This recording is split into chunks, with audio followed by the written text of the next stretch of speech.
Et bonjour à tous, je vous retrouve au potager pour une vidéo un peu de réflexion. Je réfléchis à mettre en place une serre au potager et je voudrais vous faire part un peu de mes questionnements, de mes réflexions et ce à quoi j'ai abouti en termes de raisonnement avant de me lancer dans les grands travaux et puis de prendre vos retours, vos avis qui sont généralement qui me permettent beaucoup d'avancer et c'est pour ça que je fais cette petite vidéo.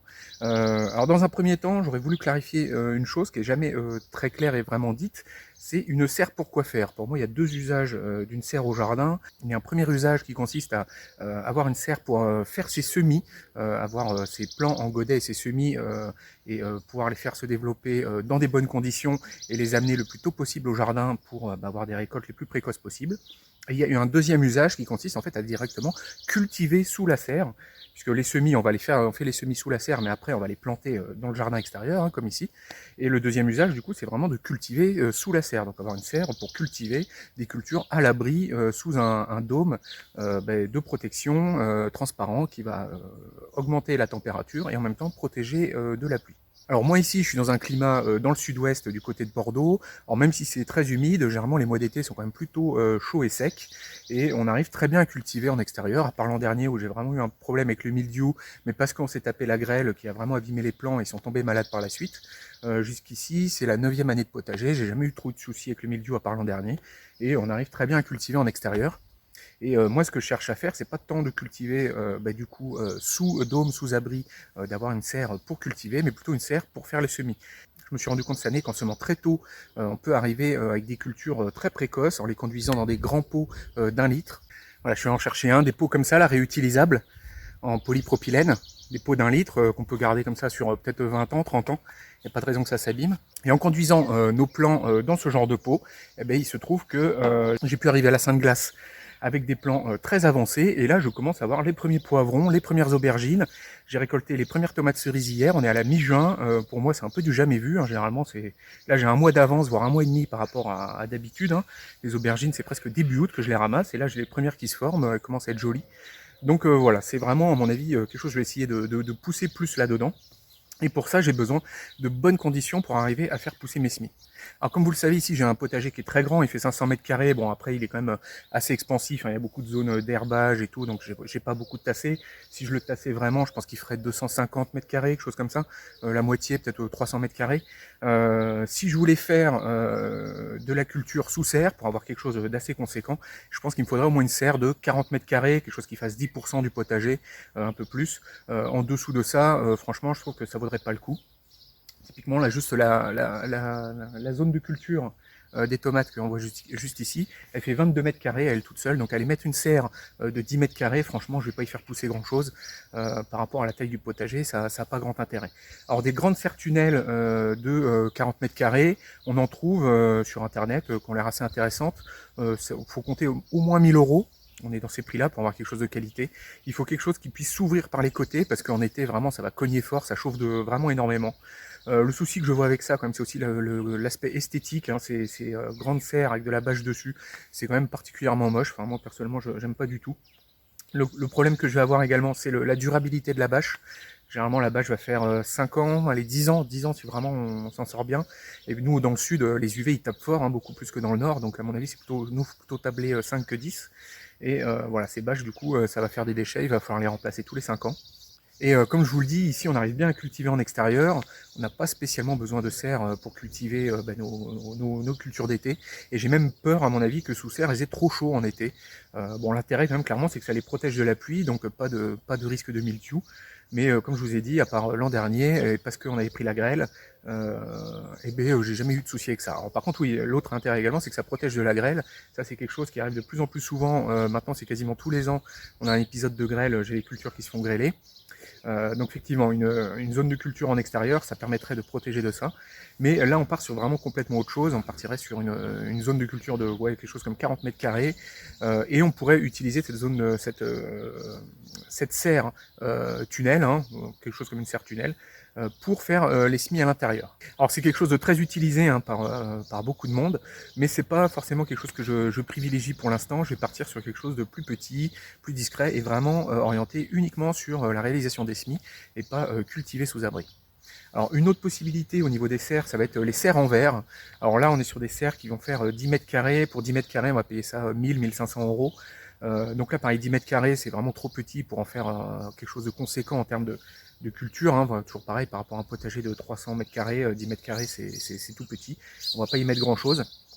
Donc en termes de serres pour faire les semis, le gros souci avec ces serres-là, c'est que ça protège pas du froid la nuit et le verre simple vitrage isole assez mal en fait de l'air extérieur et les températures ont vite tendance à baisser. Alors, on peut essayer de chauffer ces serres à semis-là avec un chauffage d'appoint, mais j'ai peur que la facture d'énergie soit vraiment très importante.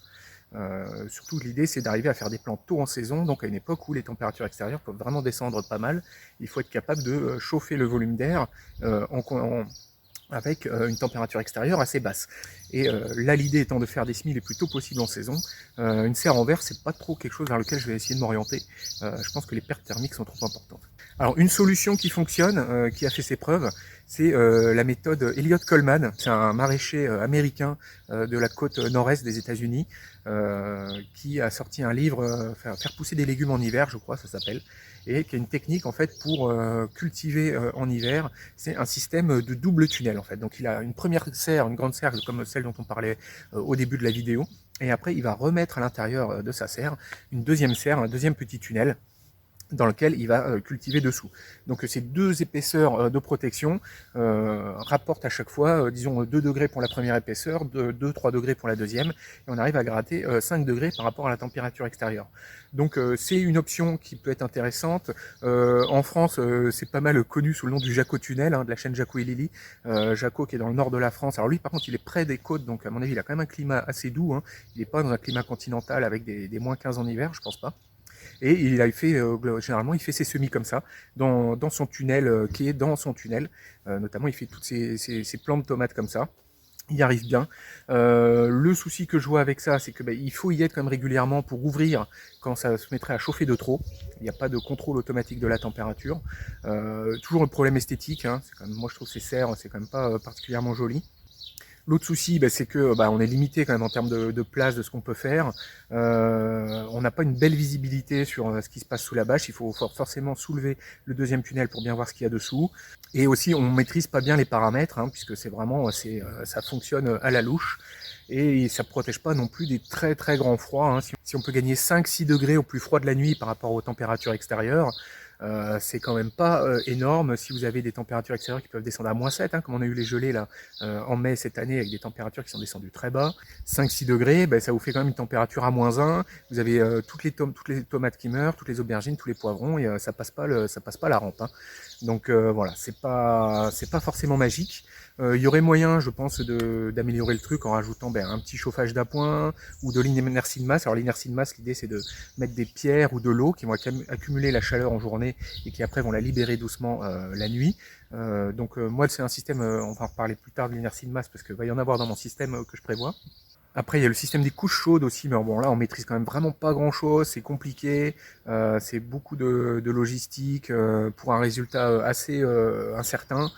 Ça fonctionne. Les gens faisaient beaucoup comme ça avant le développement un peu de l'énergie électrique ou des chauffages d'appoint ou des serres, notamment le plastique avec les serres. Ils fonctionnaient beaucoup avec des couches chaudes.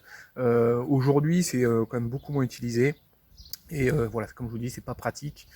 C'est pas quelque chose vers lequel je pense m'orienter. Alors pour ceux qui connaissent pas la couche chaude, rapidement l'idée c'est de faire un tas de compost en fait sous les cultures qu'on va faire et puis en compostant c'est connu que ça se met à chauffer, hein, les bactéries qui consomment la matière organique dégagent beaucoup de chaleur et cette chaleur là du coup va chauffer les semis qu'on va positionner au-dessus de la couche chaude. Donc on profite de la chaleur du compostage pour chauffer nos semis. Mais bon voilà, je trouve que c'est quand même relativement aléatoire, dur à maîtriser. Il y a aussi la possibilité d'utiliser des tapis chauffants pour chauffer juste au niveau des semis. C'est une possibilité. Après, voilà, ça, le tapis chauffant, ça demande d'apporter de l'électricité. C'est pas forcément évident de mettre des tapis chauffants sur toute une serre si on veut faire énormément de plants. Alors du coup, je suis parti du principe, j'ai remarqué qu'une serre, ça servait surtout beaucoup à chauffer de l'espace vide et puis le jardinier qui se balade au milieu. Quand on regarde la quantité de lumière qui rentre dans une serre qui va aller taper une feuille, il n'y en a pas tant que ça en fait, hein, puisque la plupart souvent, surtout quand on fait pour les semis, les serres sont pas si remplies que ça, et généralement on a une table avec des semis posés dessus, et l'essentiel de l'énergie qui est prise par la serre sert à chauffer les allées, la table, le jardinier, et que en fait l'espace est beaucoup gaspillé. Alors j'ai vu sur la vidéo de Louti News dernièrement, il a fait une vidéo sur sa serre qu'il a mis en place, et lui il a mis en place une sorte de petite étagère à semis dans sa serre, quelque chose d'assez joli, très esthétique. Je vous invite à aller voir ce qu'il a fait. Donc lui pareil, hein, il a une serre tunnel dans laquelle il a mis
l'étagère à semis m'intéresse beaucoup et j'aurais voulu vraiment développer quelque chose qui soit intégralement une étagère à semis. L'idée étant de ne chauffer que l'intérieur de la serre, qu'un maximum de lumière aille taper sur la feuille d'une plante en train de pousser. Et voilà, du coup je m'oriente là-dessus. J'ai un mur, un grand mur au sud de la maison qui est absolument pas utilisé. C'est un grand mur blanc assez long, assez haut, et je pourrais imaginer avec une sorte de petite dalle béton qui fait le tour de la maison. Et je me suis dit que je pourrais me positionner à cet endroit-là pour profiter de cette magnifique exposition sud. D'ailleurs, souvent en saison, ce mur-là accumule la chaleur et il fait chaud très tôt. On pourrait limite poser la table pour manger en extérieur dès avril ici, parce qu'il y a vraiment une sorte de microclimat. Là, on a ce grand mur qui accumule la chaleur, du coup, qui fait inertie de masse, qui va permettre de restituer la température la nuit. Donc, il y aura déjà une première fonction de chauffage inhérente à la structure. L'idée c'est de faire une structure en fait aura 3 étages, 2 mètres de haut sur 5 mètres de large, 80 cm de profondeur. Donc sur 3 étages en fait ça fait l'équivalent de 12 mètres carrés de surface de semis. C'est la surface qu'on aurait justement avec une serre en verre de 10 mètres. L'idée c'est de mettre 3 étages, avec des étages d'abord assez hauts, puis de moins en moins hauts, puisque avec l'angle du soleil, l'idée étant que les étages du bas soient plus grands pour qu'ils aient quand même de la lumière.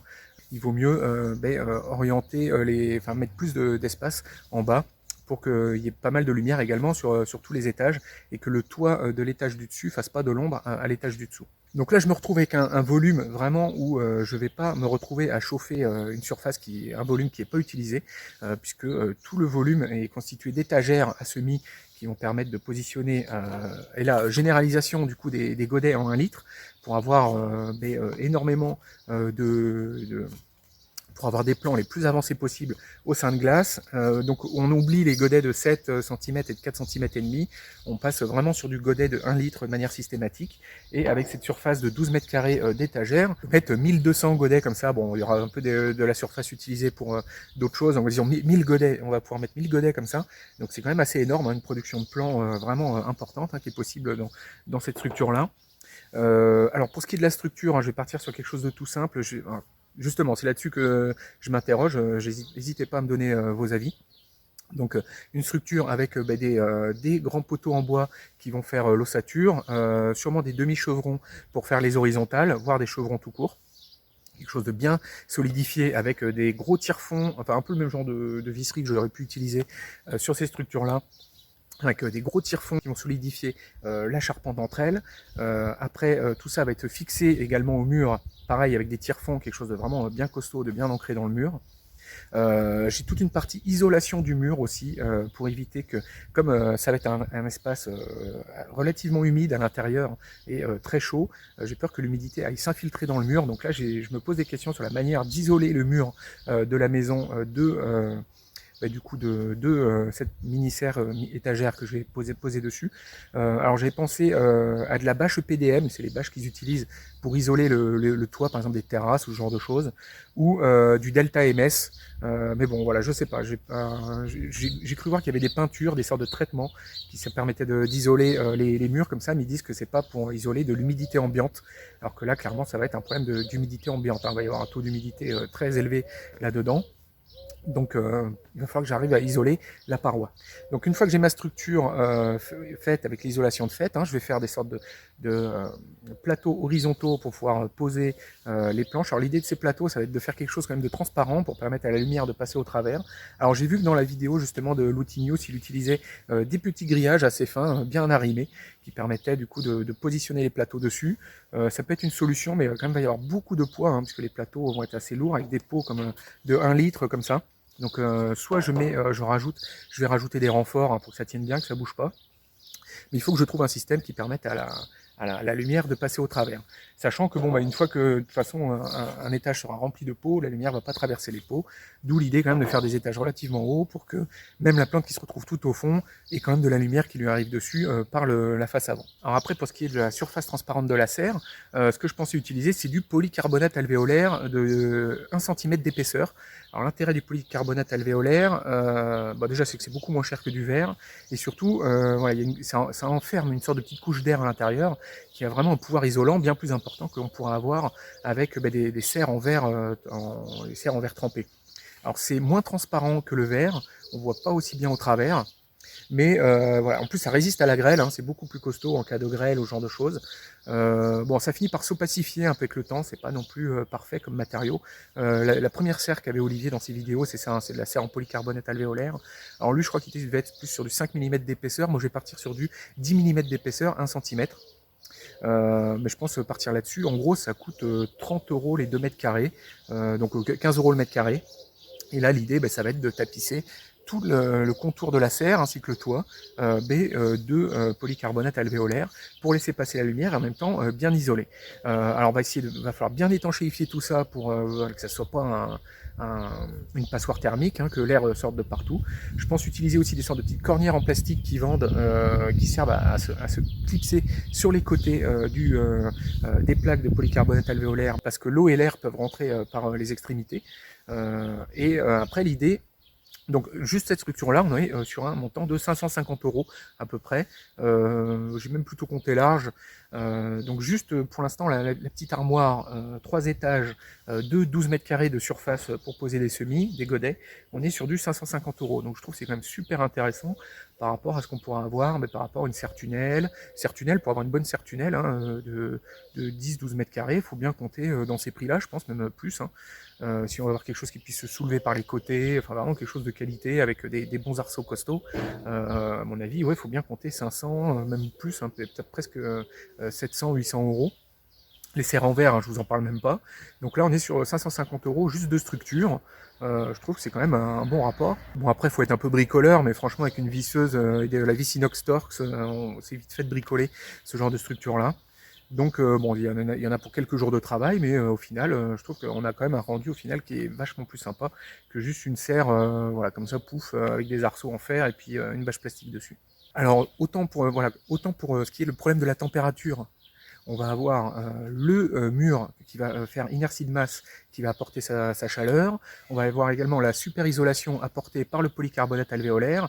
Et par sécurité, je vais également rajouter un chauffage électrique. Alors, le chauffage électrique, je vais pas faire comme j'ai fait cette année, hein, c'était pas sécure, hein, ce que j'avais fait, un petit chauffage pas du tout aux normes d'isolation pour les pièces humides. Là, je vais prendre du IPX4, hein, donc vraiment quelque chose qui soit un chauffage dédié aux conditions extérieures, aux conditions climatiques d'humidité et de pluie.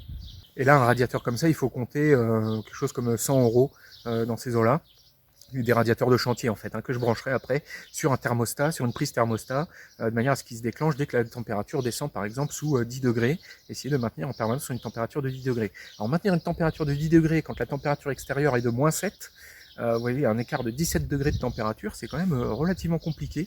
Donc il faut, à mon avis, au moins ce genre de conditions-là pour y arriver. Donc là, l'idée, c'est d'arriver à faire pousser des aubergines, des plants fragiles, et puis de leur promettre de leur garantir des conditions de température agréables dès le début. Donc clairement, il va falloir que j'ai quelque chose de costaud, qui soit bien isolé, et mettre toutes les chances de mon côté. Alors autant pour tout ce qui est la germination, les semis, je vais continuer à travailler avec mon meuble en intérieur, faire germer les graines en intérieur en terrine, et dès qu'elles seront repiquées ou que je vais manquer de place dans ce meuble, eh ben, ça va partir en godet de 1 litre dans cette structure en extérieur, et il va falloir que je puisse garantir une bonne température aux plantes, parce qu'à mon avis, dès mi-mars, je vais commencer à devoir mettre des choses dedans. Alors l'idée, ça va être également du coup de compartimenter en hauteur ce meuble, de manière à pouvoir l'ouvrir petit à petit au fur et à mesure de la saison. Au début, j'ouvrirai que par exemple un tiers du meuble, et puis après 2 tiers, et puis les 3 tiers à la fin, en ouvrant l'intégralité du meuble, en le compartimentant sur la hauteur. Et alors là, pour ce qui est des ouvertures, pour pouvoir accéder au plan, là, j'avoue, je ne suis pas encore fixé.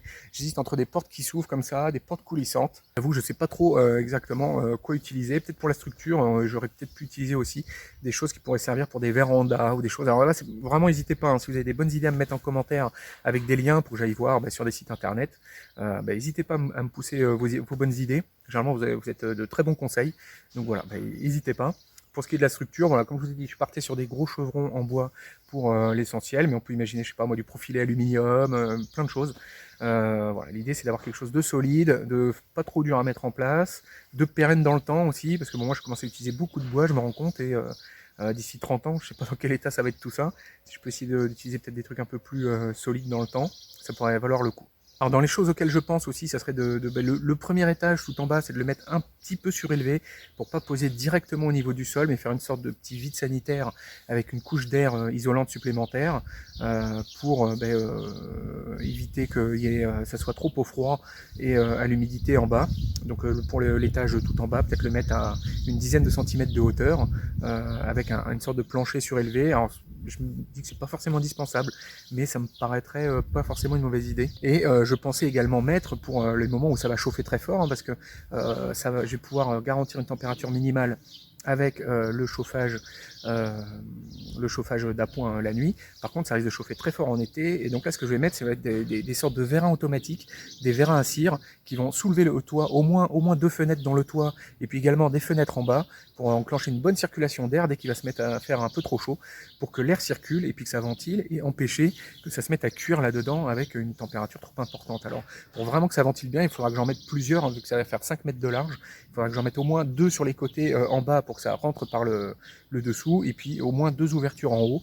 Donc je pense qu'il va me falloir au moins 4 vérins à cire, ou alors 2 avec l'ouverture du haut qui en même temps tirerait des trappes vers le bas, qui soulèverait des trappes pour que l'air rentre également en bas, pour faire circuler tout ça et protéger des trop grosses chaleurs et éviter que ça cuise au soleil. Donc je pourrais imaginer que dès que la température dépasse 20 degrés, tout ça s'ouvre et puis qu'il y a une circulation d'air qui se mette en place. Une des questions que je me pose également, c'est sur la force du soleil qu'il y a en hiver, hein, puisqu'en hiver forcément la force, la luminosité du soleil est beaucoup plus faible, hein, vu qu'il est plus bas à l'horizon. La quantité de lumière qui est envoyée sur chaque mètre carré est d'autant plus faible. Et puis en plus, le soleil doit traverser plus de couches d'atmosphère, donc quand il arrive sur le sol, il a déjà bien été reflété, il est beaucoup moins fort qu'en été. Donc bon, voilà, ça je m'interroge sur la quantité de lumière. Peut-être qu'il faudra que je rajoute des lumières d'appoint, des rampes avec des LED. Mais bon, franchement, l'idée, ce serait plutôt d'éviter ça. Comme je vous ai dit, je vais faire le début des semis dans le meuble à semis.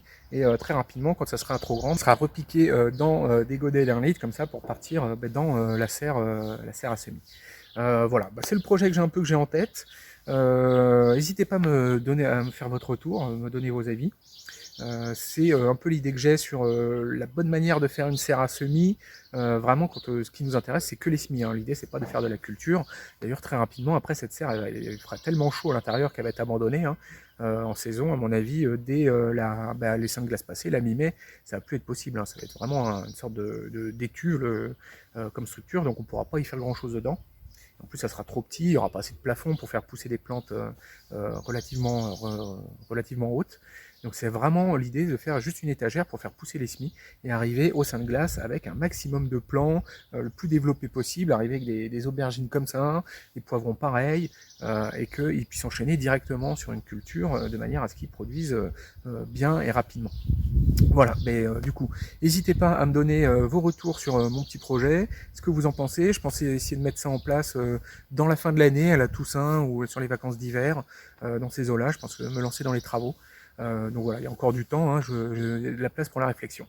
Voilà, n'hésitez pas à mettre un commentaire, un petit pouce bleu, à vous abonner si ce n'est pas encore fait. Et moi, je vous dis à bientôt, dans une prochaine vidéo, à bientôt.